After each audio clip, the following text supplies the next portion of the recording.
Are you running Google and YouTube ads inside your business? We are. In fact, we used it in our last launch, which was our biggest launch we have ever done.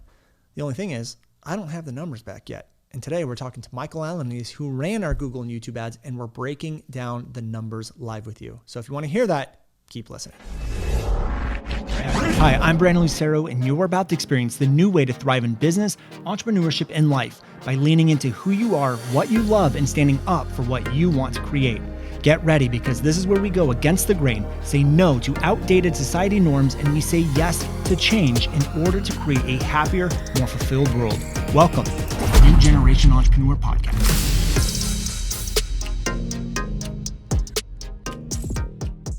Hey everyone, welcome back to another episode of the New Generation Entrepreneur Podcast. Today we're going to talk about something a little different. Today we have a special guest coming on the podcast who has an amazing story, who I've known for, 8-10 years, something like that. But we're going to talk story, we're going to talk tactical. We're going to talk all about YouTube and Google ads with our guest, Michael Alaniz. So what we're going to do is we're going to quickly go into his story. I'm going to bring him onto the show, but we're going to do something a little interesting. He actually ran all the Google and YouTube ads on our last launch. Now we're going to talk about what he did, why he did it, what we did using Google and YouTube ads on our last launch, but I don't actually know our numbers. This is the first time that I'm going to hear what our numbers were from this launch, and we're going to kind of break that down live with you guys. So with that said, Michael, welcome to the podcast. Brandon, thanks for having me, man. Yeah. Good to be here. It's been like, we had kids born like within hours of each other. Yep. And they are seven years old now. So at least like 9 years, at least 9. Something like that. Yeah. Well, I want to get into the story and we can talk about that, but can you just give a quick overview of what it is that you do for people, and we'll hop into that story?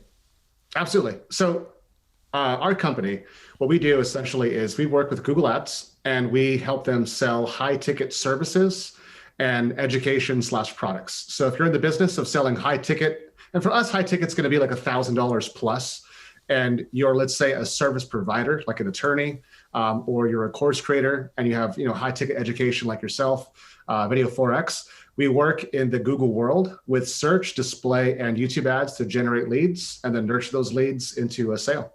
Awesome. I love it. So when we first met, we both kind of hit it off because we were both doing local at the time. And are you still working with like local based clients, or not really? That word is very funny because it implies small. I do still work with clients that have a brick and mortar business that service, let's say, an area with like 20 miles around them. Mm-hmm. I do, but they're like very, established, profitable law firms, architectural design companies, manufacturing companies. So I do. Yeah. I serve brick and mortar business still. Okay. Gotcha. So you do all of it. Awesome. So I first met Michael. This is back when I had first partnered with James Wedmore on creating Local Video Academy. So for those of you who don't know, I was doing a lot of local videos. So I was working with a lot of clients, like ranking their videos and creating videos for them. And that's really how I kind of found my first successful business. So this was the first time I was ever meeting James down his place in Laguna Beach. And I drive down and like, there's no one to be found. Like, now I know that's typical James, like just disappears. You're like, where the heck did he just go off to? And then I go to the front door and it was, you answered the door. It was like, Michael. And you're like, I'm like, where's James? And I don't know, he was around the corner or something like that. But then we started talking local and we started talking about all that stuff. But did you have a business at that point back then? Or were you just getting started? I did. I was a freelance, but I was mostly freelancing and copywriting for people. Okay. And I had just started to dabble in Google Ads. And I think like meeting you, I purchased the domain Local Loop Marketing, maybe like 6 months, within a year prior to meeting you. I just started. Yeah. Okay, great. And you actually did a lot of writing for us. Like you wrote some of the ads for us for Local Video Academy. I remember like there was one where like Loco Video Academy and all these skits and stuff. And that was a lot of fun. But I remember we hit it off because our wives were both pregnant at the same exact time. And we were talking about that, becoming first-time dads. And then like you had mentioned, we were both in the hospital at the same time, like giving birth. I think Will was born on the 24th and Bella was what, the 20 something? They were like maybe less than 12 hours of each other in difference, but Will was first. Yeah. I remember that. Yeah. So at that point you were just getting started with everything that you were doing. How was business going at that point for you? It was tough. It was tough at that time. I remember being in the hospital working on client work because we were there for a week, like while she's going through her, I'm next to her, but we were there for a week because of complications. But at night, I'm like working on client stuff. I was still very heavily in copywriting. I found Google Ads because James actually said, hey, you want to do a launch? This is before Local Video Academy. You want to do a launch, I think it was for 48-hour film school, run 2,000 of Google Ads. And I said, I have no clue how to do this Google Ad stuff. He's like, well, give it a shot. I'll just give it a shot. And I thought, well, I'll apply copy. It's text ads. I get it. There's something to this. Let's do this. So I went to Vroman's, bought a book, The Ultimate Guide to Google Ads, started reading that, and would just start calling Google every day. And that's how I have a whole story with that, but that's how I got started. Right. At that time, business was tough because in the sense where when you're selling copy to a client, you have to sell for very high dollar amounts to make that worth your while. And getting started, I was still figuring out what my price point is. And in writing, you have a client saying, I like this or I don't like this, as opposed to saying, you're writing for their audience. Like, does the audience like it? That's who really matters. Right. And there was no way to measure that. But Google Ads, I figured, would give me an opportunity to measure my copy. So I just started. It was just me. And I'd hired my first time part-time person, paying them like $10 an hour. And it freaked me out because I'm like, oh my goodness, I'm gonna have a kid. I'm to pay this person $300 a month. That's like a car payment. Yeah. They're still with me now to this day, and they make an actual really substantial amount. Yeah. But back then, $300 a month was like, oh no, can I do this? So it was tough. I remember those days too, like the first hire. And it's just funny now thinking back, like, wow, I was really worried about $300 a month. But when you have like no money, because that's where I was, I had like no money. Hiring those people was a big risk. It was a gamble. Yeah. It was a big deal. Okay. So totally. I have a couple questions. I think the question I want to ask first is to even go back even further. How did you even meet James in the first place? Oh, that's so funny. So you know how James had a bartending business? Yep. So James has this bartending business and he is selling bartending for profit. I had a course that I created called Behind the Bar. It was 23 days to get a bartending job in Los Angeles, because I had started a bartending business in college and started servicing people in the entertainment industry. Mm-hmm. I don't think you knew this. I was actually an extra at a lot of TV shows in LA. I didn't know that, no. Yeah. So I went to film school to be a filmmaker, and I thought, I should get on some movie sets and just see what it's like. And I found extra work would pay you for like, let's say $120, $200 a day to just be there as an extra, get some free food. And I thought, well, bring a laptop, bring some books. I was always the gang member or the police officer, by the way. That's who I constantly was. That's funny. So I was on ER for a week, actually, as a cop, like next to the main actors too. Oh, like on this crazy scene where a guy goes nuts in the hospital, breaks windows. While I was there, I'm talking to people, and the coordinator hears that I had this bartending service, and he pulls me aside after a week of being on set. He's like, hey, I can't make it to this house in Hollywood. Can I send you instead? I said, sure. So I go there. It ends up being like this producer, really big guy named Mace Neufeld. He has a star on the Walk of Fame. Mm-hmm. And they pull me aside and say, we want to ask you one very important question. Do you want to be an actor? And I said, no, I don't. They said, great, you're hired, because you're going to see some pretty big people here, and we don't want you passing your resume. Mm. So who showed up to that dinner? Harrison Ford showed up to dinner. That's crazy. Yeah. So it was like 10 people. It wasn't like a party. It was like 10 people in someone's home. Right. So I'm like making a martini for Harrison Ford. I was hoping he would like slip and fall, and I catch him in the kitchen. He's like, who is this? Someone who loves you. Yeah.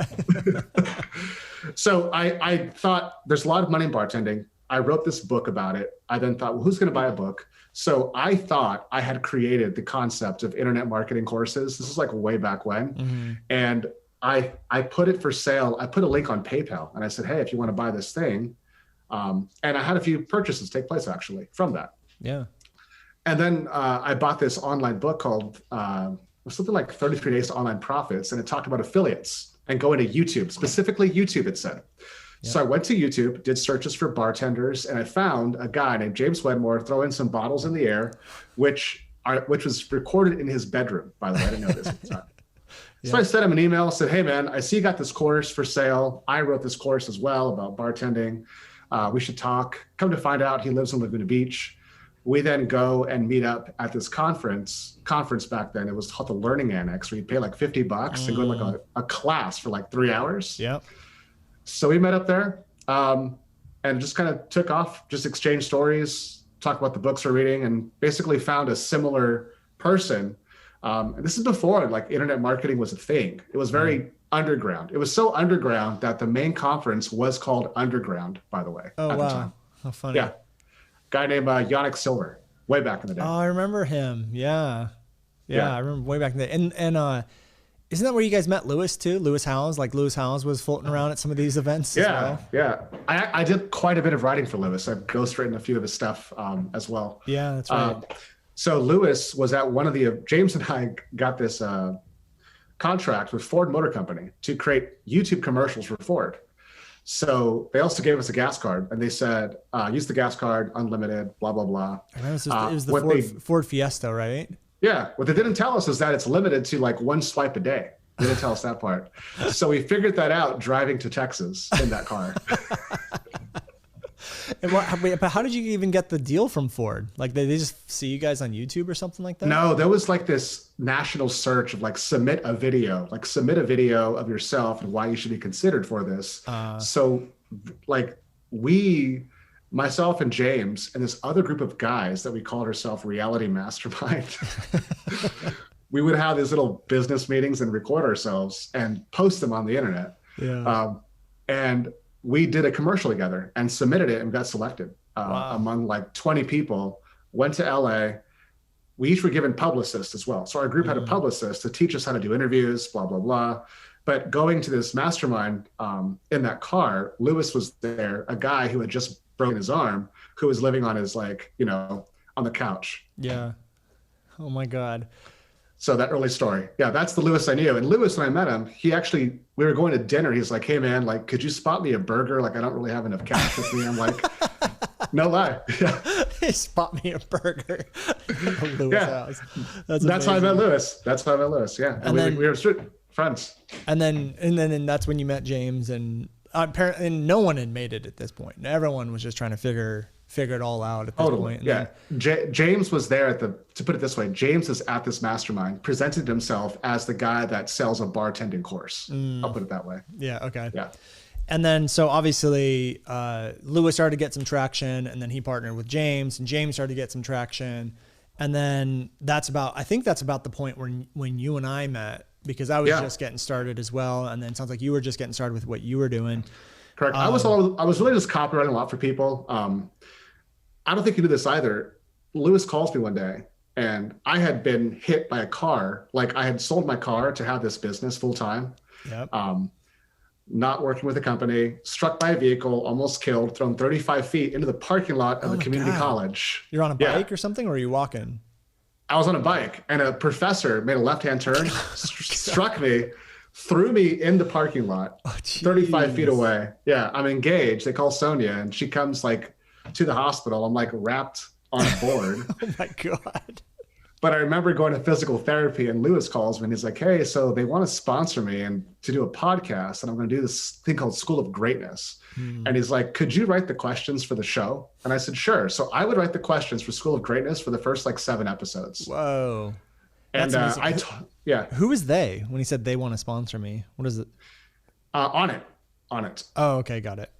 They're paying for like commercial, like a sponsorship of him mentioning that he's working on it. Okay.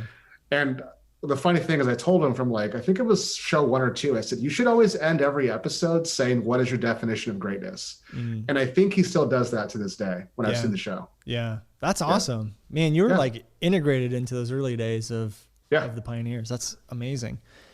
Okay. So you got hit by a car. You did a reality mastermind with this Ford Fiesta thing with James, bartending, making drinks for Harrison Ford. And then you and I meet. And then and I'll culminate it there, Brandon. It was an apex, preparing me for that moment. That was the moment. Yeah. Yeah. Because everything got better from that point, apparently. I wasn't ready. Yeah. So basically you had met, and James basically came to you and was like, hey, can you just run Google ads? You went and figured it out. But you said something really interesting earlier in this interview. Well, you said you would get on the phone with Google. Like you bought a book and then you get on the phone with Google. Why were you getting on the phone with Google? Good question. My previous work background was in insurance, and as an insurance agent, you don't necessarily sell a product you own. You represent a large insurance company. Mm-hmm. And I had learned in reading the book that if you call this phone number, Google will actually help you for free set up an account, like a campaign, answer questions. And that felt very similar to the way as an insurance broker, I used to call the insurance companies and ask questions about their stuff. So I thought, here's this like multi-billion-dollar company I could lean on. Let me really finagle myself and lean on them. And this thought that hit me was, there's this story of Steven Spielberg where the way he got started was he had a pass to go to Universal for like a week, like a backstage pass as an intern. When it expired, he just kept going and like kind of flashing the pass, but the guard would just wave him in. Right. He kept coming in, just talking to people. talking to people. So I thought, what if I just call Google for like 30 minutes, an hour, ask a ton of questions, annoy them, hang up the phone, call back in, go to somebody else, and kind of force a free education of Google Ads for myself. So I would go to this Winchell's Donut daily with the book, circle something that I want to learn more about, call them, take notes, implement it, and just progress like that. Wow. And is the system set up for people to call in and do that? Or you're just kind of like, I'm just going to keep calling and see how much information I can get by hopefully getting a different like person answering the phone each time? It's even to this day, it's definitely set up to answer your questions, but I just kind of extrapolated it and said, well, if I could learn one thing for a client, I could use that on all my clients. So let me just keep learning new things. Gotcha. I love that. You know, it's one of the things that most people won't do. And I was watching Shark Tank this morning, and there's this lady whose business had gotten plateaued and, you know, blamed it on the economy she said, for the last 5 years, we've been plateaued because of the economy. And they're like, you can't blame the economy for lack of sales for 5 years. You know, you got to go after it. And they didn't invest. 5 years. Yeah, wow. 5 years. And so they didn't invest because they said, you're not hungry enough. You don't want it. You don't want it bad enough. Like you're not saying, I'm going to go and figure it out and try. And that's exactly what you did. And what's amazing is Google's set up to help you with a lot of that stuff, but you just use that part of it to your advantage and you just started to learn and you just did what you wanted to do. And I think most people would look at that if they were in your situation and they'd go like, well, I don't want to bug them. I don't want to get like the same person and they're like, oh, are you trying? No, you just went and you freaking did it and no one said anything. It's set up for that. And you learned how to start running Google and YouTube ads. Absolutely. So at that point, it sounds like you're still pretty heavily with local. How did the transition look like moving more into the stuff that I'm doing with you? Like course creators and YouTube ads, because most people don't realize it's all the same. YouTube, Google Network, it's all the same. So how that transition look for you? I would say this, like I began my career being maybe just a little less naive than my clients, where I'm like, okay, here's the work scope. Here's the scope of work. That's not too much. I could do that. And I would do that. Then I realized, it's actually a little more than I thought it was. And over time, I started to learn how much work it is just to set up an account, to manage an account, all the nuances to it, that it didn't make sense anymore, to be quite honest, to charge the fees that I was charging. So I would continually raise my price, not just because I felt I'm bringing value, but because the amount of true work it takes to do this properly. That's a lot. But then I started to see us get some real traction with it and the value we provided. Like last year, BBD, I managed 160 in ad spend, and we did about 700,000 in sales. But that was just BBD sales. We also have other sales that have come as a result of that too, into masterminds, et cetera. And the leads that didn't buy then are buying things now ongoing from as well too. So when I understood the value that I bring to the table, and then I'm essentially working with AI, it's not just hiring my time. It's like me plus this AI that is working 24/7. When I understood the value better, then my business actually took off. And to be quite honest, man, just the mistakes of the years and understanding our processes, that got me to a nice place. So it's only gotten better every year. Right. Yeah. That's the thing too, is like working with local businesses. It's tough, man. It's like, it's just in client work in general. It's just really tough. And that's what we found too, is I just really enjoyed charging a little bit more and working with less clients and just doing it better than charging less and working with a wide range. And that's a great point too that you bring up that I think a lot of people don't look at. This definitely played into this last launch that we just had. Is I'm not really looking at the direct sales. I mean, I am obviously, like, we put in this and we got this, but that long-term return, like who's going through the launch 2-3 times then buying, who's upgrading to a mastermind, like you just mentioned, 6 months down the road. And when you start looking at it from that point, the value just starts stacking pretty heavily. So would you say that most of your clients now are course creators, program creators, service providers, stuff like that? I would say they fall into 2 categories. They're going to be a high ticket service provider, or they're going to be a high ticket educational provider like yourself. You provide high ticket education to people. Okay, great. Okay, so let's transition the conversation to a little bit of like how you work with those course creators and service providers. So can you give, for those of us who don't know, can you give a little bit of an overview of how Google, AdWords, YouTube, the network all kind of work together? Like, what are all the elements that need to come together? Absolutely. For an effective campaign? I would say if you want to think of it like let's say like a matrix a bit here, and there's 2 layers that go on top of each other. The first layer is going to be the Google advertising networks. So when people think of Google ads, sometimes they'll say, by the way, you do Google ads. Do you also do YouTube ads? It's the same thing. Yeah. So the Google networks that we work inside of, are going to be search, display, and YouTube. Search is driven by a proactive search query. Text ad comes up. Display is driven by your previous behaviors. So let's say you visit a website, your past searches you've done, things you show an affinity towards looking at. We can show banner ads pop up on third-party websites. And the last one's going to be YouTube ads. These are the video ads that run as bumper, or they're going to be discovery ads where they're going to be on the right sidebar. Or you could run a video embedded on a third-party site similar to like a display ad. And those are discovery ads. Okay. So those are my tools that I work with. However, for the course creator, how do we apply that? How do we apply that? Can you hear me okay still? Yep. Cool. We have 3 phases. So there's lead generation, there's nurture, and there's direct selling. So on the lead gen phase, what I'm working for is I want to say, okay, I first want to leverage the online properties of the course creator, such as YouTube channel, the website they have, and the landing page they're sending traffic to specifically for their launch, as an example. Yep. Now, if you're evergreen or if you're a launcher, it's the same process with this.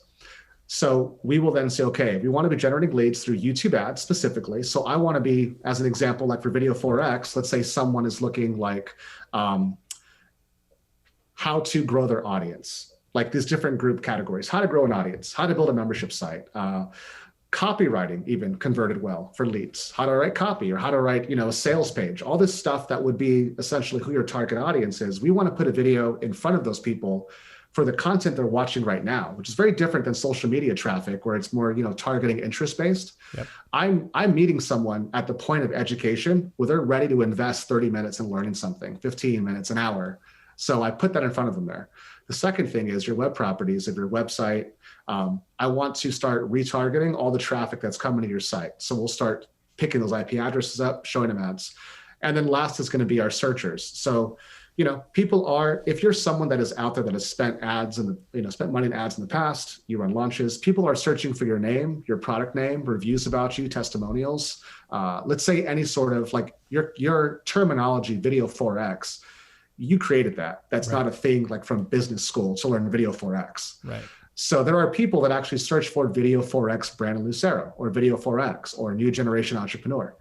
Those branding type searches, we'd like to show up and say, hey, we've got this new offer, which is your New Generation Entrepreneur, the Video Revolution. Mm-hmm. We want to show them those ads to the landing page. The second tier is going to be, what are some searches people are doing that are fit for your lead generation offer, but they have no idea who you are. So that's just some examples on lead gen, what I'm doing. On lead nurture, I'm now only showing ads to people that are our converters from phase 1 lead gen. So if you've opted on phase 1 lead gen, I target you on lead nurture with YouTube ads, display ads. Open cart opens. Now we suddenly have this entire list of converters. What we're going to do is show YouTube ads of testimonials, just, Brandon saying, hey, the cart's open right now. There's one of like you and James popping out of a truck, I believe, talking about the cart's now open. Right. So we run all these ads to converters specifically, not just everybody. notifying about open cart. And then if they're searching for, your product or testimonials about you or pricing, we can show them ads with what are called like site extensions, which talk about testimonials, pricing, payment plans available, and we take them to the sales page. So that's the nutshell what we do. Lead gen, lead nurture, open cart, and then search, display, YouTube. Okay, great. So let me just kind of recap just to make sure I get it, and then so everyone else gets it as well. So there's YouTube, which is pretty self-explanatory. So there's pre-rolls and different things like that. The sidebar. There's also the Google network. So this would be like we saw our ads on like Fox News and different websites like that. So other websites can go to Google and say, hey, let me put some code on my site. You can serve your ads on our site and just pay us for it essentially. So, which means like someone like me could just say, hey, run this ad on all these different networks. So anyone that has Google's code would essentially could be running our ad, which is really powerful. And then we have search. So anytime someone goes into Google, like the top results, is that pretty accurate? YouTube, Google, search, and network? Yeah. From a high level, absolutely. Okay. The power of it is the targeting. For example, just two examples of targeting in, like, let's say YouTube is I can actually create a custom audience based upon you have previously been searching for Kajabi in YouTube, and I want to show you my ad now. That's an example. That's pretty cool. Another ad is another way about it. I could say, like, let's say I want to get you in front of somebody watching Kajabi type videos. I could actually hand pick the videos in YouTube that I'd like your video to run in front of as a placement. So specific videos. Yeah. So like if my competitor is running ads on their videos because they want to collect the AdSense money, you can just pick that one particular video and run our ad before someone watches their video. Is what you're saying? Exactly. Yeah. That's so cool. Yeah. Can you do this? I even had some videos running on your own channel too. So like if someone watched your video, you were showing up as your own commercial. That's awesome. That's really cool. Can you do this? If someone was searching something in Google, could you run them a YouTube ad? Like absolutely. Keyword based. Yeah. Yep. So if someone was searching the keyword, like, how do I improve my messaging? All of a sudden a YouTube ad for our messaging workshop would appear. Is that how it works? Yeah. As a search query, if someone's typing for a certain type of keyword, I can say, if they type these kinds of keywords, I want to show up. And yes, I could do that. Oh, so cool. Okay, great. So we have that. And then we have lead gen. So a lot of what we're talking about right now is lead gen. And then once people opt in, we can show them a whole nother set of ads and kind of follow them around. Like we can follow them around on all those third-party websites like Fox News and ESPN and whatever else. We can follow them around on YouTube as well to kind of like nurture those leads. And then we have the follow-up, which is cart is open. Again, you can still follow them around the internet. What I really like, and I think is really powerful, is when someone hits the sales page and then you can follow them around with countdown ads like carts closing, carts closing, carts closing. Hey, I know you visited the sales page. Sure. And that way they're being followed around on YouTube, the Google network, and all of that stuff. So, okay, great. All that makes sense. Did I describe a lot of that pretty accurately?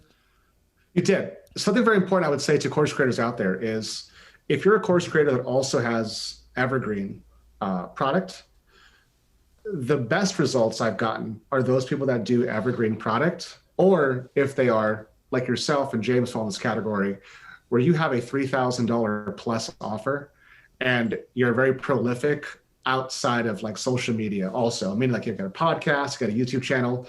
If you fit that category where it's like, I got a 3K plus product, I got a podcast or I got a YouTube channel, that's a prime person that should be doing launches with Google Ads.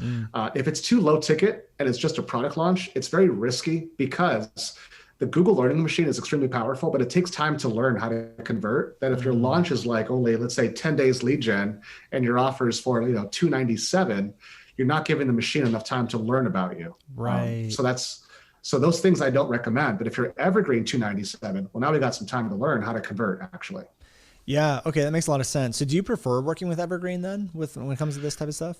It's funny to say that, man. So a shift we're doing, and this doesn't affect you, we have a long-time relationship, right, but we're not taking on very many new people for launches now. And that, like, they have to fit a certain wonderful criteria for us to do it. Because I used to just say, if you got a launch, we can serve you. Right. To date, I've never been unprofitable launch ever, 0. So always profitable, 100%. Right. Now, I do have some gray hairs from all my launches the last few years, though. I will say that. You and me both. Yeah, but I recommend Evergreen because you are giving the machine time to learn. And there was a client I took on about 2 years ago, and he sold a real estate course for $1,200. That course does $3 million a year on Evergreen. Wow, that's crazy. Yeah. Clockwork, just clockwork to a webinar. Jeez. And the Google ads just got better over time. Dang. Is he using Facebook too, or mainly just Google, or both? Using Facebook also. Google started to creep in more that it was like at least like 50% of it. But the ROI was larger on Google than it was on Facebook for wicked reports that I could see. Gotcha. Okay, cool. Yeah, that I got good news for you too, which is we are definitely going to be moving to Evergreen, like for a majority part of the year. Like we'll do like 1 or 2 big launches, but Evergreen in the middle. So we need to talk on getting all that stuff set up. Good for you, man. Yeah, it's because of what you said. Like with our launches, we're already seeing ROIs with our launches, and we don't have that much of a runway to really like let that stuff build up. So if we're seeing an ROI on that short of a notice or, like runway, I just can't even imagine what will happen with our Evergreen. And so, you know how it is, like living the launch roller coaster of revenue. Sometimes it's not always the best. So I call them internet marketing weddings, basically. Yeah. It's like this high stress party environment. It's pops up, pops down. It's over. What happened? Yeah, pretty much. Okay, so this is all great. Let's move into hearing our numbers on the launch. So I don't know how you want to do it. Do you want to just like give us a breakdown and I can ask questions, or do you want me to ask questions about it? How do you want to do it? Yeah, let me pull up your Google Ads here. So I would say if someone asked me high level, because there's a lot of areas I could dive into Google Ads. I said the big picture is what do we spend? How many leads did we get? And how many sales do you see tracked? Would be the questions. Let's do that. I would say in there. All right, let me pull up your account and date range. And then as we're doing that too, we can kind of go over a little bit of the strategy, or maybe we can do that after. It's like, what was the strategy we used? Like what were we running when and all that good stuff. Brandon, I run what's called a DLM strategy. It's called Don't Lose Money. I like it. Tell me more. 100% of the time it works. It's great. Let me get this for you. And here's something we haven't done either, and I'd be curious to get your thoughts on it, is we've never really given you YouTube or Google specific creatives as well. So we've always just taken the creatives that we've run on Facebook and just like, hey, run with these. I feel like, again, I don't know what the numbers are, but I feel like whatever numbers I'm about to get right now could be even multiplied which we want to do on our next launch, is to have YouTube specific creative. Absolutely. There is only one company that's ever give us specific videos like this. They'll give us like about 10 to 12, and they're like 2 to 3 minutes long. They're not long. That's the only company I've been able to generate leads for, like at $3 a lead, $6 a lead consistently. And like I've just managed for them in the last 10 months, $100,000, and our average is like $6 a lead. Wow. That's really good. And it's all coming from like primarily YouTube ads. Gotcha. I love it. All right, so let me give you some big picture numbers here, and then I'll get your total spend. Okay, great. In a second. So I'm putting the date range. I like that. Let me start with how much money you made, and then we'll go to how much money you spent. So I'm also going to count. I did that one little mailing to my list in Kajabi. I just started just so your listeners know, I just started a Kajabi course. I don't know if you want to include that in this, but anyways, that made a sale. So that made a sale. Okay. I'll send you screenshots of this stuff too. Okay. So I see here 25 sales, 553 leads. 25 sales and how many leads? 553 leads, 553. Okay, great. The total ad spend of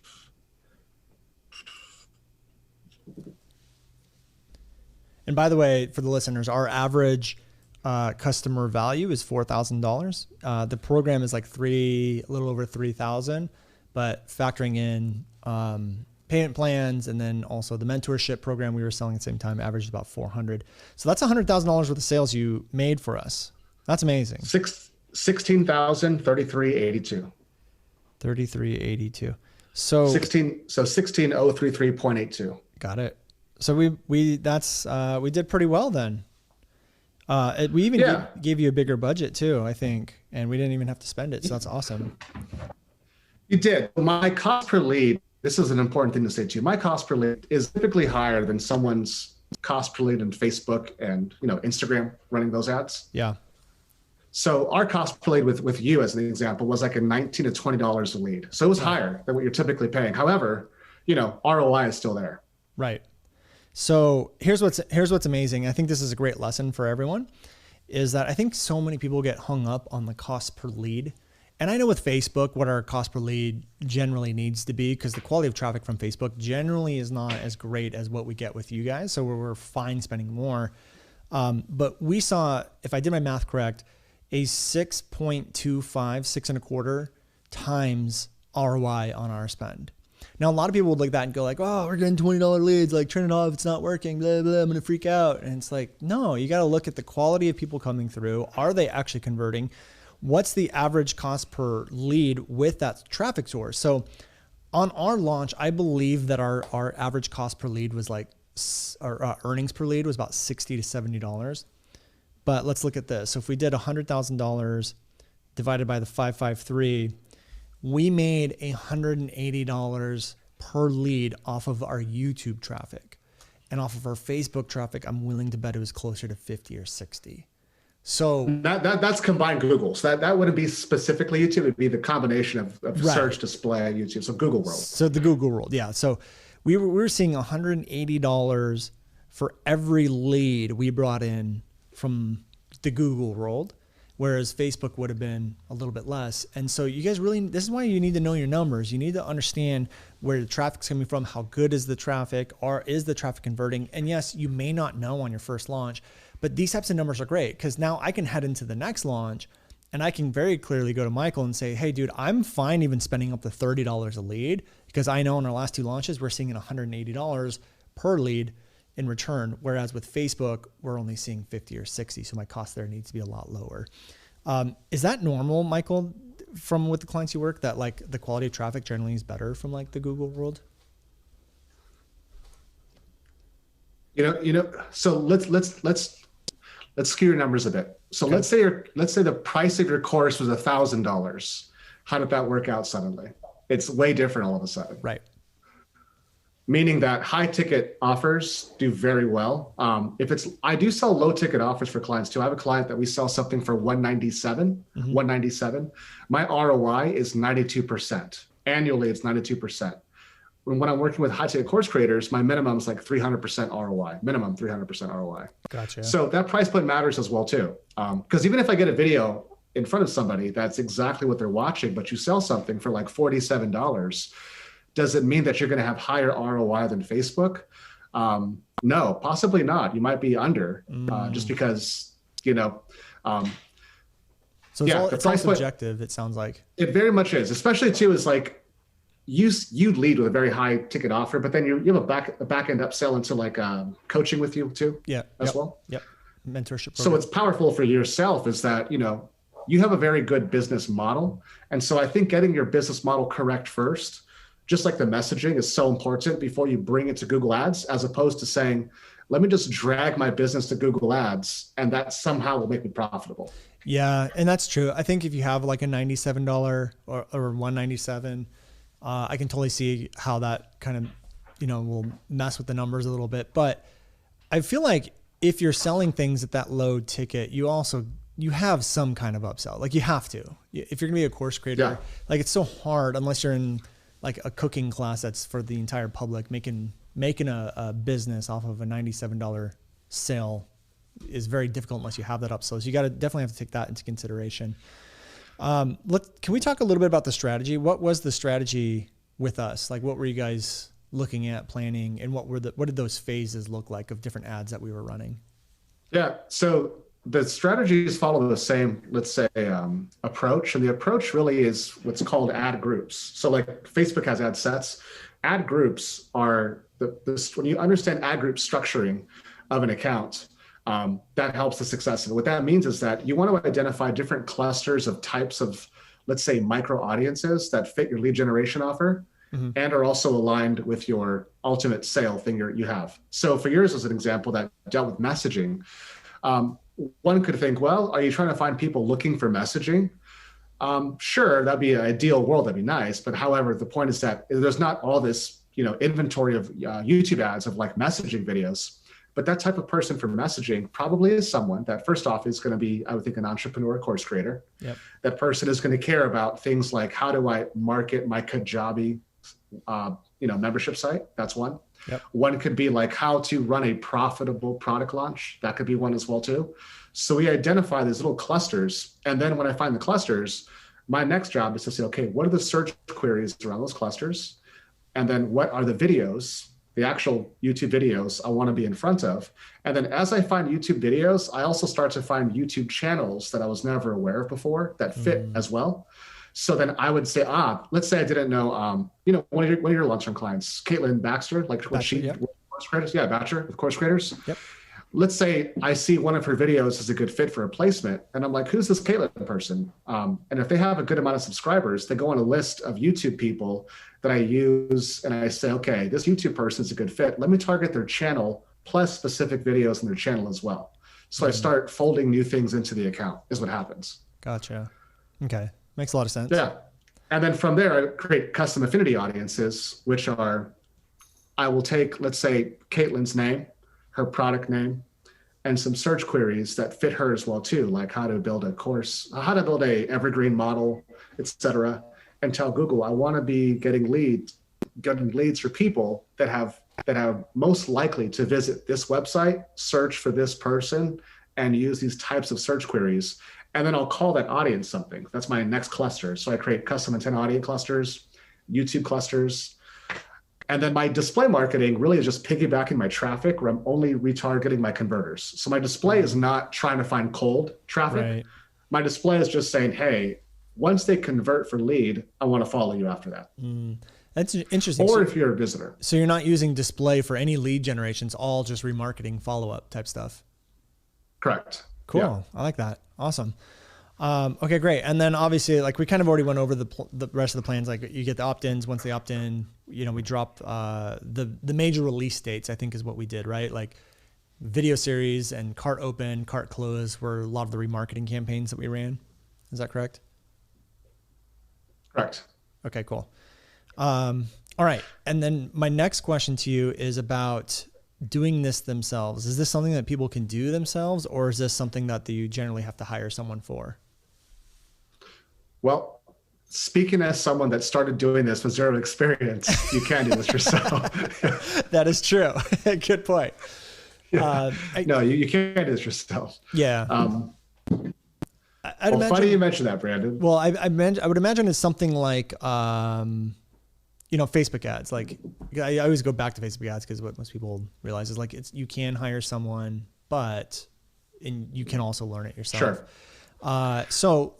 And I know you have a resource for people that do want to learn themselves. Let's talk about that for a second. I can give a more specific answer to that too. Like, hey, at what point should I consider do this myself versus not doing it myself? Right. Let's do that. Yeah. Okay. So first and foremost will be, if this launch is unproven, like it's your first time launching this product, there's no data in Facebook ads, we have no numbers, this should be something that you do yourself. You do it yourself, but it should be more focused on open cart, retargeting, and some small lead generation. So I would take 20% of your budget that you were going to spend. Let's say you're going to do, $5,000 in your Facebook ads. Yep. You'll just put $1,000 towards Google ads, and it's a test. You want to focus on open cart and a little bit of lead gen. If you have a proven model, you're like, okay, this has been proving itself and we have numbers. It's a profitable launch for us. And if you're making profiting like over 50,000 on this, I would hire someone to do this for you. Okay, great.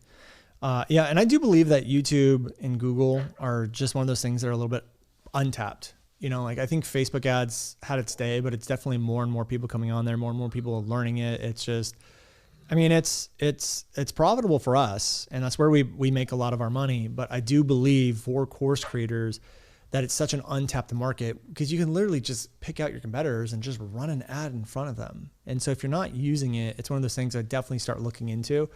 So I'll have you drop a couple links here, Michael, to your stuff so people can start checking you out. But I know you have like a free workshop or something going on as well, correct? Yeah. So I have two things. One is I have an actual,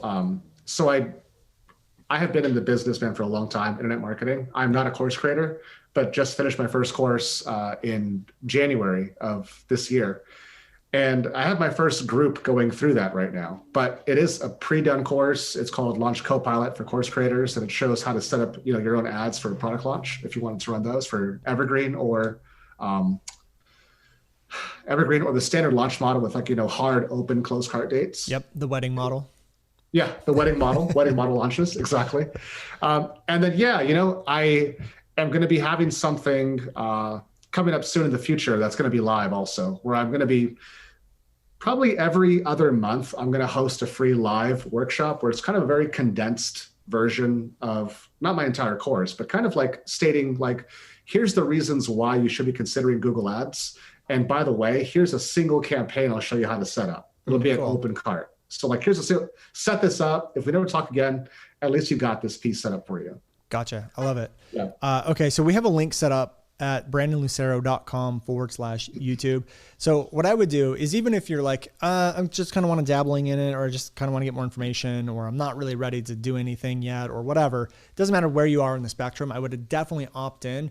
Because once you get onto Michael's list, anything, whether it be free in the future, paid in the future, you'll be notified. And I can't express to you how important it is to start using YouTube and Google Ads, because it is that untapped market, which who knows how long it's going to be untapped for. A lot of people that I work with and know of are starting to use it more and more and more.